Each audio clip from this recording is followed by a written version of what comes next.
As we honor veterans this weekend, we begin with an issue that sometimes comes up after their service: how to smoothly transition to civilian life. A new resource for veterans in Middletown is trying to answer that question by removing all the barriers that sometimes get in the way. We'll take you to Victory Village in our first look, a place organizers hope will be a one-stop shop for veterans looking to find their way. On what was once a 5-acre peach farm sits a centuries-old mansion that now serves as one of Delaware's newer resources for veterans. Victory Village is an 8-bedroom, 5-bath home offering transitional housing to homeless veterans looking for a fresh start.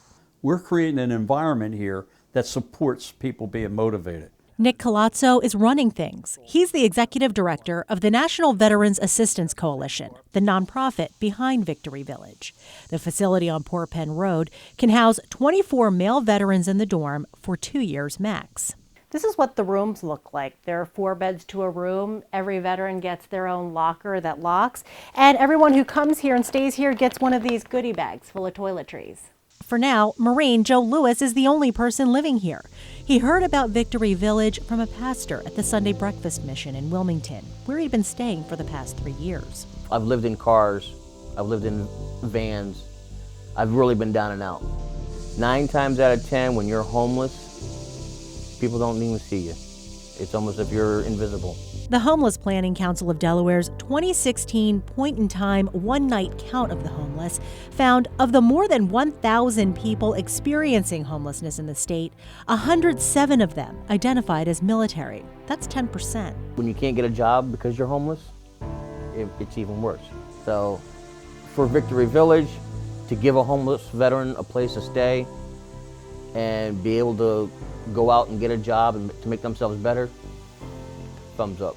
But more than just a roof over their heads, Colazzo envisions Victory Village being a one-stop shop for veterans. When somebody calls here and wants to speak with somebody dealing with maybe emotions, we connect them with somebody that's PTSD. Finances, we connect them with somebody that can take care, like Operation Homefront. We connect them with behavioral. We connect them with the person from the VA. We connect them with benefits and all. We connect them with somebody from the Commission on Veterans Affairs. Colazzo's trying to eliminate the frustrating runaround vets often experience after leaving the service. His goal is to connect veterans directly to the organizations and services they need, here on the second floor or elsewhere on the property. What we need is more collaboration and less competition. All the organizations that I'm talking about are doing great things, but they're silos. And they do certain things, and not everybody knows what that particular silo does. Colazzo walked around the property with me, showing me its potential. He wants to turn a ranch house in the back of the property into housing for 8 female veterans and convert this barn into a PTSD rehab center with help from the VA. He says plans are in the works to rebuild this garage into training rooms where vets can become certified in small engine and electrical repair, plumbing, heating, and carpentry, and a meditation path made of bricks that can be bought to honor veterans or non-veterans. It'll provide a quiet place for vets and, in part, help fund Colazzo's vision.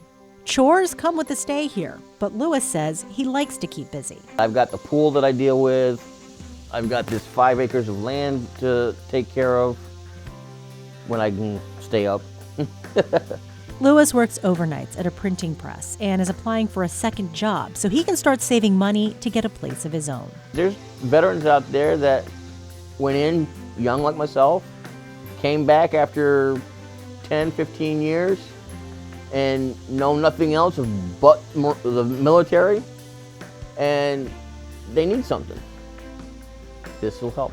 When my other guys come in here, I hope I can be an example to them and help them to be just as strong as I. Colazzo wants to take Victory Village across the country, not only to end veteran homelessness, but also to give our veterans a chance to make something of themselves. They've certainly earned it. Nick Colazzo says now there are 8 veterans living in Victory Village, which is modeled after the Home of the Brave in Milford, another transitional housing nonprofit. But Colazzo says by offering things like counseling, job training, and resume help, Victory Village takes things a step further. And so are these services that are available to veterans now? Some of them are, Mark. You know, Colazzo says he already has this partnership with the Department of Labor, so they're helping with things like interviewing skills, resume writing. He's also teamed up with a building and contracting union that's going to provide some hands-on training. So there are a lot of things already there and still in the works. And these kinds of things don't come cheap. How is this funded? So Victory Village receives some one-time funding from the state. They also receive some pretty hefty grants from the Longwood and Crystal Trust Foundations. The thing is, a lot of that foundation money went into retrofitting the mansion to have it meet fire and current accessibility codes. So donations are important and needed, Colazzo says, and you can do that by going to nationalvac.org. All right, Shirley, thanks. The issue of veterans returning to the civilian world is the subject of our latest WHYY original productions. Veterans Coming Home airs Monday at 9 on WHYY TV.